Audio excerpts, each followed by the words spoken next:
Welcome to the NBA Coast to Coast podcast brought to you by thelines.com. Coming to you from the West Coast, Josh Lander, joined by Nate Weitzer. He's on the East Coast. And we're looking at the NBA Cup here and the play props that we have for this game in the finals in Vegas. We also have some best bets up. Those have some stuff around the spread and total, as well as a couple of little same game parlays in that one. So definitely make sure to subscribe to the page, continue to follow along, and check out both of these episodes. We're bringing you each and every weekday moving forward throughout the rest of this season. Nate, let's go ahead and jump right into your first play prop here as we talk about Giannis for a little bit. Yeah, I'll take under 5.5 assists for Giannis, which is plus money at Bet Rivers. It's minus like 115 at most other books, indicating much higher probability. But I still think it's fine to take that there. Maybe even, do one of those parlays that Josh always talks about with the under assist and the over points, because I don't think he's going to be diming up that much. I think OKC is one of those rare teams that can wall off and still scramble and recover if Giannis is able to pass out, if he decides to pass out. Because, a high percentage of his drives are just ending with him, either demanding a foul call or just going all the way to the rim. That's how he plays the game. But you've seen against Western Conference or top-tier teams, his points go up, his assists go down. And that is a trend over the last 3-4 years. That's a trend in the playoff games, because you're obviously playing a better opponent. This is nearly a 60% hit rate in the playoffs since 2021. And that was with, a healthy Chris Middleton around him, with better shooters, I would argue, a much younger Brook Lopez. Now he doesn't have that many dudes to pass to. I know you're targeting AJ and Taurean Prince, but that's because their props are down at like 5 points. That's not because you're expecting them to like light it up off a bunch of Giannis passes. And since Chris Middleton actually came back in the lineup, he's only averaging 3.8 dimes. He's only averaging 4.7 in his last 6. He went under in 4 straight before he got 9 assists against the Hawks. And, you look at the game log, like the overs in this recent stretch are against 8 straight garbage Eastern Conference teams, like the worst defenses you could possibly play, all in a row. And right before that, 4 assists, 8 turnovers against Houston. And the only game against a good team recently, 1 assist against Boston. Took 25 shots in that game. Houston and Boston happen to be number 1 and number 3 in assists allowed. And OKC right there in the middle at number 2. Also number 3 at opponents' 3-point percentage. And for what it's worth, force the most turnovers and allow the third fewest assists to power forwards. Giannis is a whatever position, but the point is that they're capable of shutting down any star or, containing them, not allowing both things to go off. And I talked about in the best bets, like if Giannis scores 30, I think they're probably fine with that. I think they just don't want to sacrifice let other guys get off, because they're sacrificing too much of their defense to deal with him. Yeah, I can see it. I kind of got busted with this one last game against the Hawks, but that was a totally wrong game to do it against a team that when they double team at all and help off of their guys, then they're done. Then their defense is just collapsed at that point. So that's the exact opposite of the Thunder to the point that you're making. So this is still at 5.5 after a really nice assist game for Giannis. Why is that? Brian Windhorst meme. Why would that be? So I think, this is sneaky good for plus money to the under after, fading recent results.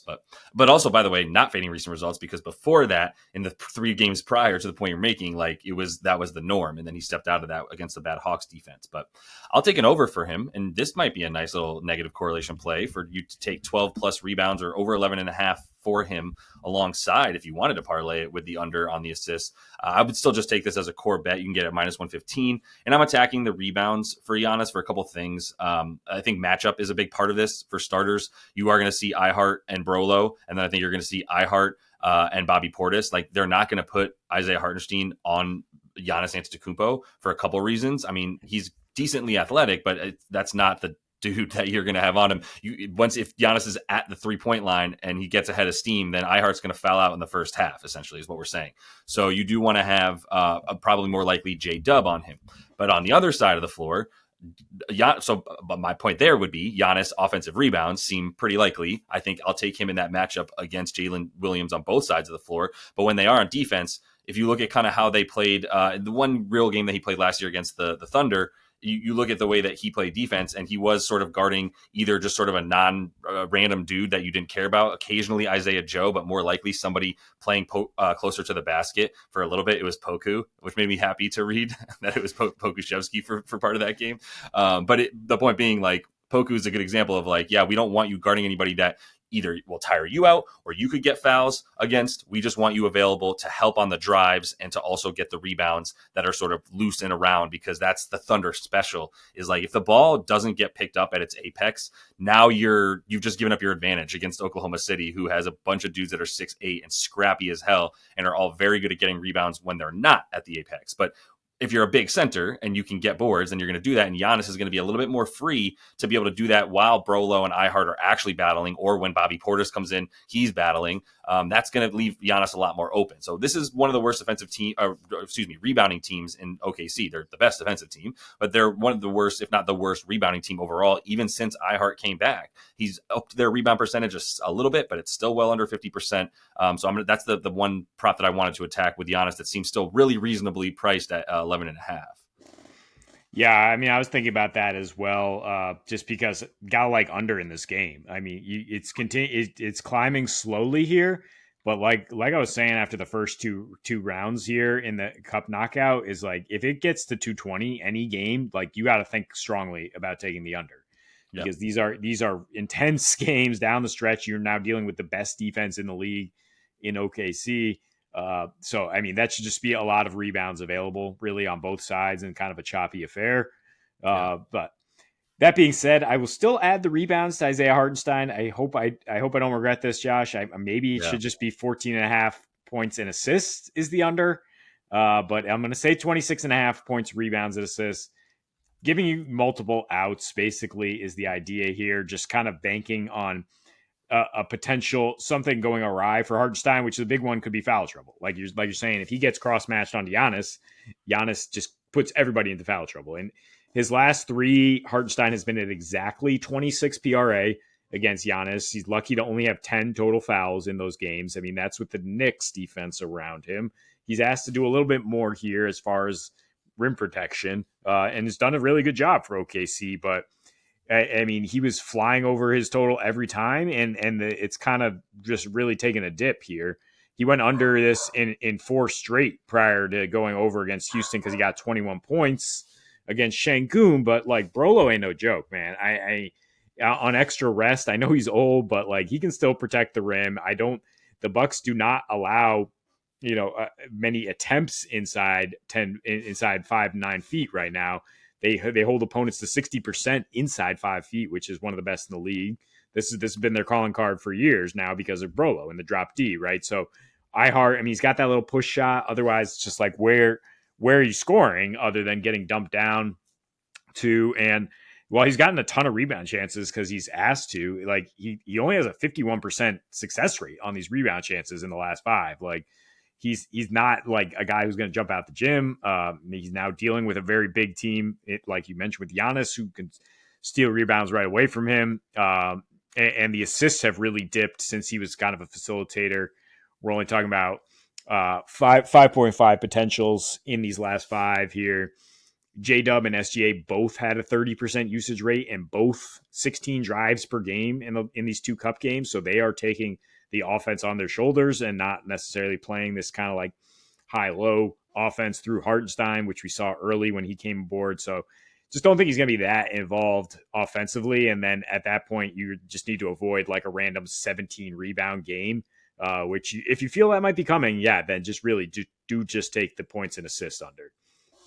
Yeah, I see what you're saying. I mean, I'm honestly not that scared of adding the rebounds, because this is a very good team at limiting everything that centers want to do for a reason. So, everything that you said sort of just amounts to that point, which is like, this is not a good matchup for centers ever. And honestly, like, I don't know, it was kind of weird in that last game against Houston. It kind of seemed like they wanted to take Ihart out and not have him in down the stretch and go small. And they just couldn't, I guess. They didn't seem to think that they could, with Şengün playing those big minutes and kind of dominating the boards. Other than that, that probably is the case here. But once again, like, if like, let's say either, Giannis and or Brolo are not on the floor at the same time, and they sort of choose to go small with like a Bobby Portis look, then iHeart doesn't need to be out there quite as much. But I think Giannis will play like 38 to 39. That's only just going to keep iHeart at bay. So yeah, I was definitely not.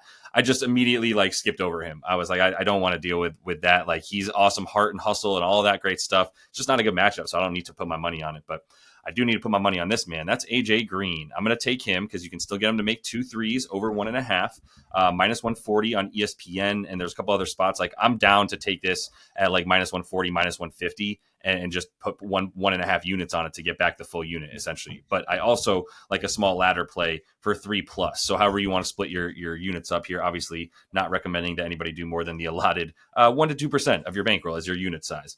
But that said, you can still sprinkle on the plus 160 on Caesar, and I imagine other books. This is late night on Monday, whatever day of the week it is. So there's going to be a few more books with alt lines available for an AJ Green 3-point prop. But 3+ right now is plus 160 on Caesar. Not sure if you'll get better. I really can't gauge if that'll come out better or not. But it's the similar thing that I talk about in the other video with Taurean Prince. This is a 3-point shooter who, by the way, AJ Green, I'll say sneaky good defender because that's what people seem to describe him, aka he's a white guy in the NBA who's not bad at defense. So like he's a big dude, and he's not a liability on defense. That's why he's able to play 23 to 25 minutes, even though there's oftentimes better options in specific areas of the game for this team. There ain't a better option for a shooter outside of Gary Trent, who has been the definition of hit or miss shooter this season for the Bucks, and is a big reason why their 3-point shooting is so horrific. Is that they were relying on him to kind of come in and be Malik Beasley 2.0 and now we see Malik Beasley doing awesome, by the way, in Detroit. Maybe you should have kept him because Gary Trent's not doing it, and Malik is a way better defender as well, and could make the argument that at times AJ Green has been brought in because he's also not as big of a liability as Gary Trent has been on defense, fouling a ton, so many fouls per minute, and then just getting so mad at the refs for whatever reason. So I like the minutes for AJ Green is really what I'm all just that's all accumulating to. So the recent volume for him has been consistent, even with, once again, Chris Middleton coming back has not eaten into his stuff. And now we do know that Chris Middleton is questionable more with the illness that we saw take Taurean Prince totally out, even though he played through it. He was only playing like 9 minutes, 18 minutes, actually asking to come out of the game, by the way. That was a story as well that Taurean Prince was like, yo, I really can't make it more. That's why he came out and only played 9 minutes in one of those games. And then, eventually got better, but still wasn't even shooting. And that's the case with AJ Green, but he's stayed consistent throughout. He has not been sick. He has been available to play, and so he's been taking 6 to 8 shots basically in that time frame. I like him to get 7 points, or if you want, like I said, the threes is what you might as well go for because it's going to be the majority, if not every single one of his shot types is a 3. Yeah, he better be a sneaky good defender against this team. But I mean, at least they can kind of mirror like Caruso's minutes with AJ Green, right? Yeah, I think they kind of match up in terms of like that 22 to 25 minute range, and he can guard Caruso just fine. Like I would just worry if he's out there with like SGA and J Dub and they just get switches onto him, and then it's like, okay, Gary Trent's probably got to play, even though he's not as good of a defender. Like he's at least like a more athletic body to throw out there. But yeah, I would not bet on a Gary Trent over after his nice offer here in the semis, but. One of these guys got to step up, and AJ Green's been nails, man. I mean, except for that one time you took him against the Hawks in the regular season, he's hitting every open 3 that comes his way, and non-open threes as well. He's been pretty contested in a lot of them, but he is bigger than you give him credit for, and that shot is all the way up there, so you ain't blocking it unless you get a good beat on it. But that's all the time we have for you in this one. Also have the best bets episode up alongside it, as we do each and every day moving forward, so make sure that you subscribe to that page. Don't miss any of the action we're bringing you. See you again on Wednesday. Until we do, happy betting.